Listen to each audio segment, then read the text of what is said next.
Hi, it's the Brooker, that gratitude guy. Okay, today I want to do something a little bit different. Certainly I always want to talk about gratitude, but I want to talk about something that'll make you even more grateful, and certainly to your friends and family and people around you, and that's the ability to listen. It's so important to listen. I believe it was once said the Lord gave us one mouth and two ears, use them in that proportion. But I realize too that we're in such a fast-paced world now that people don't always pay attention. So be grateful for having those two ears and just the one mouth and use them in proportion as they said. I remember a little story about two guys on an airplane. They got on an airplane in Los Angeles and flew to New York, and it was like 6 hours in the plane. One guy talked the entire way.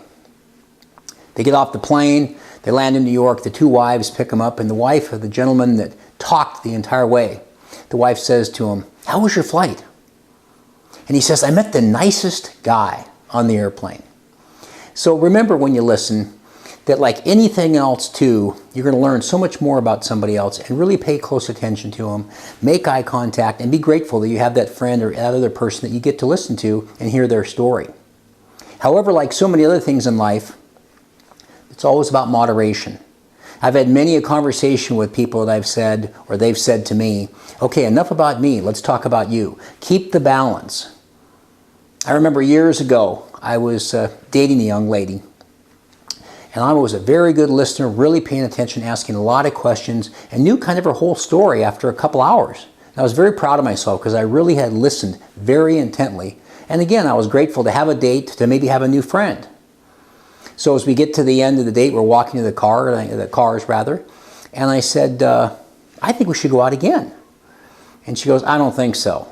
I went, "Really?" I was kind of taken aback because I thought we had a good time, and again, I listened very carefully.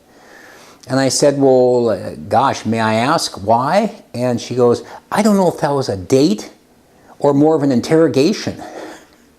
And I realized you got to have a balance. Ask questions, talk, listen, have the balance, have moderation. Be grateful for the friends you have. Listen to their stories. Pay attention to what they're saying and give them some input when they ask for it. But really pay attention and listen carefully. It'll return itself in spades, and believe me, it'll be something you'll notice a big difference. So be grateful for those friends. Be grateful for that ability to listen. And most of all, just be grateful for all the qualities that you have and that you bring to the table for that friendship with those friends, family, people you work with, what have you. That's it for today. Remember, if you like these videos, pop up to the YouTube button and press subscribe. That'll give you an email every day that another one's on its way. Thanks a lot, and we'll see you tomorrow.